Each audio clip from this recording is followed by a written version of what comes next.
Ciao, sono Alessandro Pittoni, founder di Padova Stories e questo è PS Post Scriptum, il podcast di approfondimento su fatti, cronaca, attualità della nostra città. Assieme a me, Ivan Grozny Compasso, giornalista. Questo è il nostro punto di vista su quello che succede là fuori, il nostro post scriptum. Oggi inevitabilmente si parla di Enrico Vandelli e di come lui sia il protagonista di Fuorilegge Veneto a mano armata, la docuserie Sky Original prodotta da Padova Stories, in uscita il 13 gennaio su Sky Documentaries. Questa docuserie appunto andrà a ripercorrere la storia di Enrico attraverso due eventi fondamentali della storia d'Italia, che sono il processo 7 aprile e il processo alla Mala del Brenta. Ascoltiamo Enrico Vandelli. C'è stato un lungo periodo della mia vita in cui la nausea era superiore a qualsiasi altra manifestazione di desiderio. Difatti non sono stato io a desiderare di volere fare questa cosa sulla mia vita. È stato da una pressione che ho subito, chiamiamola subito, che era fatta da mio figlio Michele e da Sebastiano. Michele Vandelli. È stato istintivo. Molto, chiamiamola quasi verace come istinto, nel senso che una sera, tornato a casa, mi è venuto proprio istintivo scrivere una sorta di, come una piccola intervista fra me e mio padre, dove, come dire, andavo a chiudere il cerchio su certi aspetti che avevano comunque coinvolto mio papà e quindi avevano coinvolto anche me.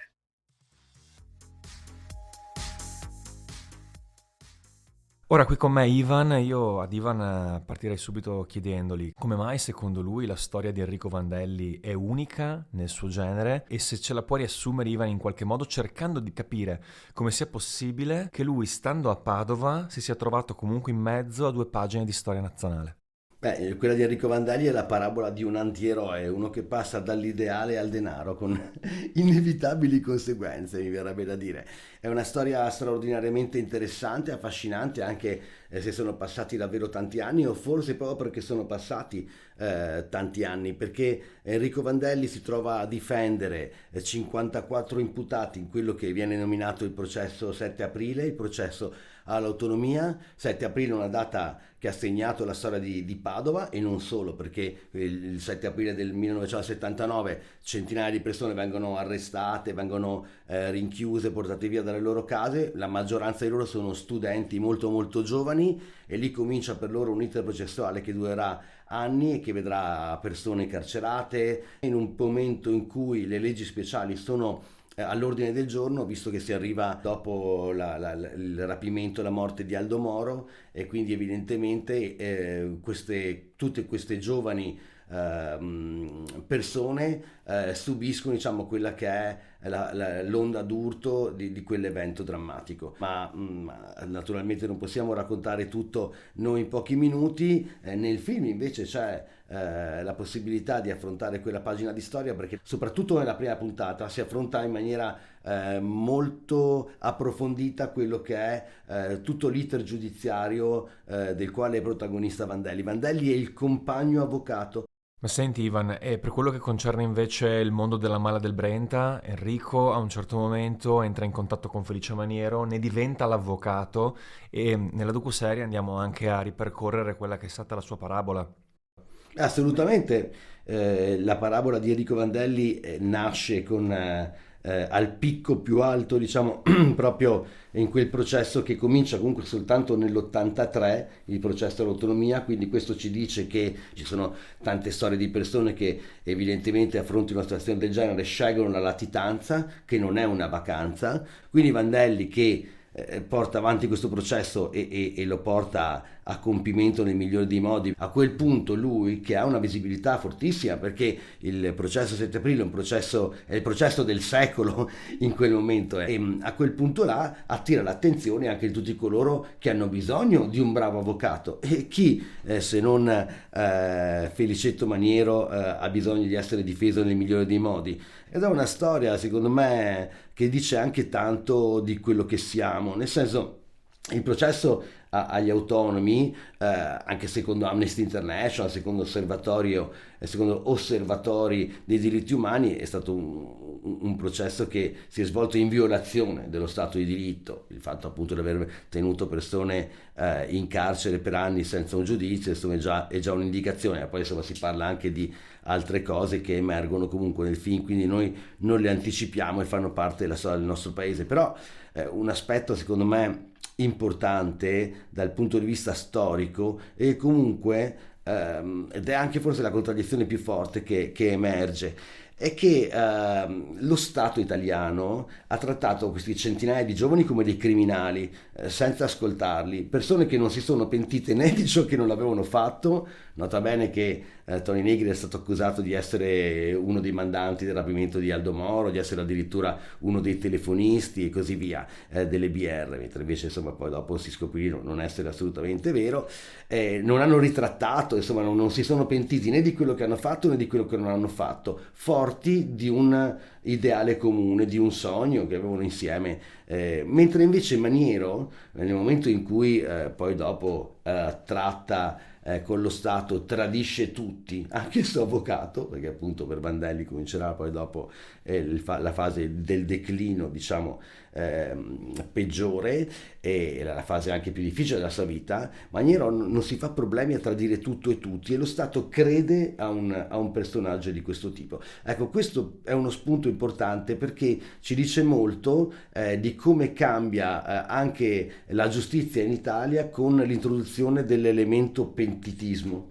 Cioè il pentitismo in Italia ha condizionato tantissimi processi, ma il pentito, come dice benissimo Massimo Carlotto nel film, è un elemento contraddittorio se lo guardiamo dall'esterno, ma per chi invece deve portare avanti un'istanza all'interno di un tribunale è un qualcuno a cui devi credere dall'inizio alla fine, se no ti si smonta tutto quanto il teorema, ti si smonta tutta quanta la tesi. Beh, Ivan, ti dico che mentre stavamo producendo Fuorilegge Veneto a mano armata, dovendo andare insieme con regia e scrittura, con Sebastiano Facco alla regia e Marta Pasqualini come cosceneggiatrice, a dipingere di nuovo questi avvenimenti che hanno segnato la storia d'Italia e del Veneto, ci siamo resi conto che gli echi che avevano ancora nel nostro territorio questi eventi erano estremamente forti, nonostante fossero passati da un lato 50 e dall'altro 40 anni, insomma. Spesso il Veneto appunto viene considerato una terra di confine, provincia dell'impero, dove non succede mai nulla, eppure in questo caso Padova è al centro di tutto, un po' come l'abbiamo trattata recentemente nell'occasione del femminicidio di Giulia Cecchettin. Quindi due eventi che da locali sono diventati nazionali, esattamente come in quel caso, e che in qualche modo rimangono comunque estremamente attuali anche per delle vicende contingenti, cioè poche settimane fa è morto Tony Negri, qualche mese fa Felice Maniero è stato di nuovo scarcerato.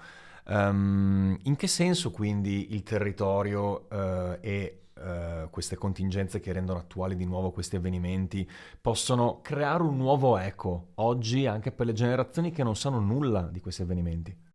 Beh, sono avvenimenti, io direi, forse fanno al di là dei confini nazionali. L'esperienza dell'autonomia è un'esperienza che è durata più di 30 anni e che soprattutto all'inizio è stata osservata, è stata anche in qualche modo copiata, diciamo così, da esperienze all'estero. Quindi questa è una cosa importante che va comunque ricordata, e c'era comunque un legame con intellettuali, studenti di altri paesi in quegli anni. Anche dal punto di vista di Felicetto Maniero, la sua storia non è una storia locale, perché quella del Brenta viene chiamata mafia, e quindi questo ci fa capire che è già un'organizzazione, insomma, di un certo tipo e di un certo livello dal punto di vista criminale. Tanto è vero che è fondamentale proprio l'intervento di Felice Maniero nella guerra in ex Jugoslavia, perché è grazie ai suoi traffici illeciti che consente ai croati di avere le armi che poi dopo gli consentiranno di vincere, insomma, la loro guerra, vincere tra virgolette evidentemente.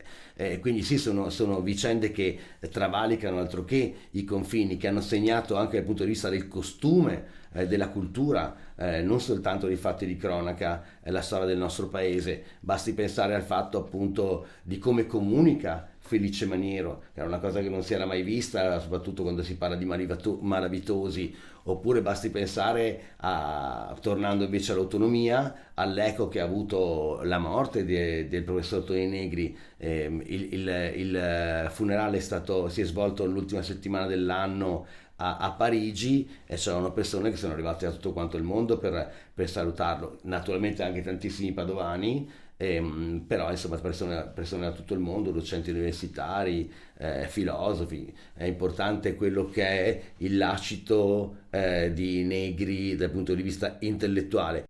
Torniamo a Enrico Vandelli, in cui in Fuorilegge vediamo appunto dipinta la sua vita e in qualche misura anche le conseguenze che le sue scelte hanno sulla vita dei suoi cari. Penso in primis a quella del figlio Michele che che vedrete in episodio 3.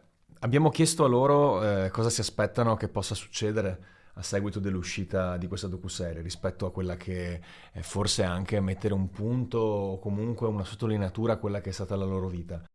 Il cambiamento che mi aspetto da una volta che la gente avrà visto questa serie è che fino ad oggi si è sempre visto un solo aspetto della vita di mio padre, che riguarda esclusivamente la parte finale della sua vita, cioè il collegamento quindi alla mala del Brenta, e invece siamo riusciti a,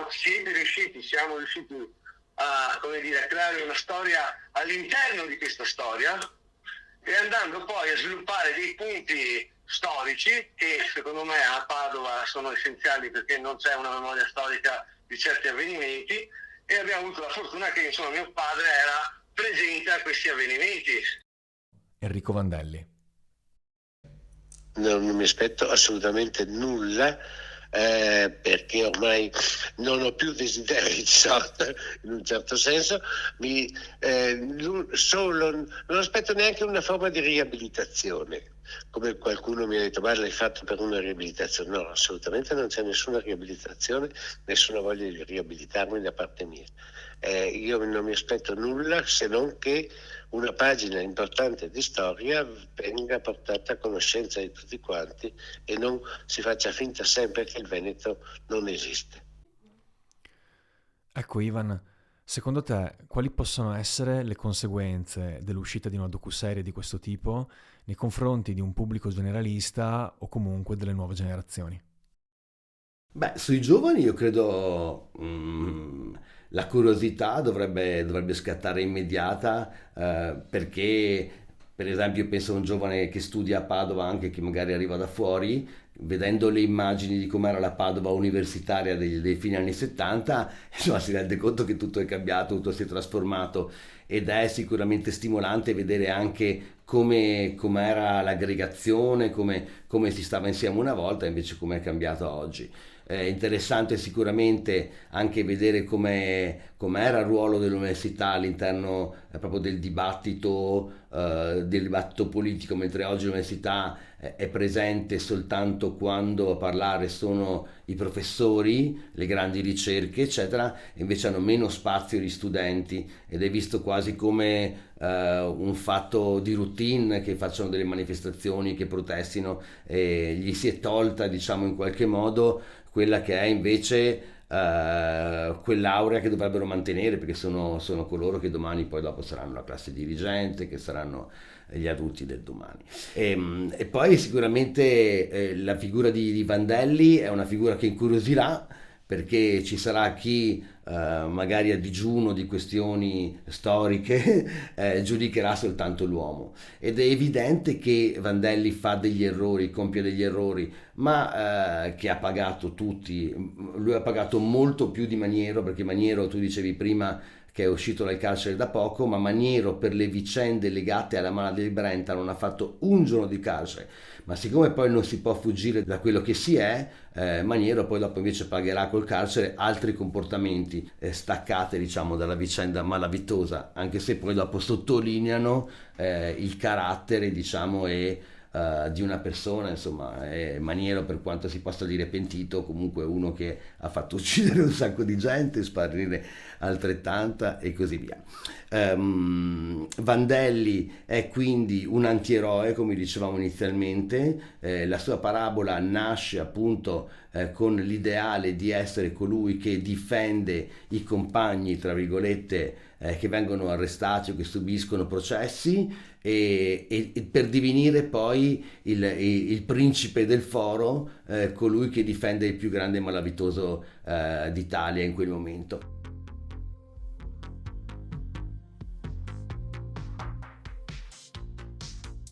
Grazie Ivan, assieme a te abbiamo trattato alcuni aspetti tangenti ma comunque molto importanti della storia di Enrico Vandelli. Abbiamo sentito anche il figlio Michele, in qualche misura come le loro due vicende di vita abbiano trovato una spiegazione in questa docuserie. Vi ricordiamo a tutti voi che ci ascoltate che la docuserie Fuorilegge Veneto a mano armata, il primo episodio verrà distribuito su Sky Documentaries sabato 13 gennaio dalle ore 21 e i successivi 2 episodi sabato 20 e sabato 27.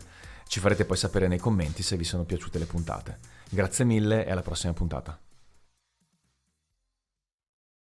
Hai ascoltato PS Post Scriptum, un podcast di Padova Stories condotto da Alessandro Pittoni e Ivan Grozny Compasso. Post produzione, mix e sound design sono a cura di Isabella Bortot.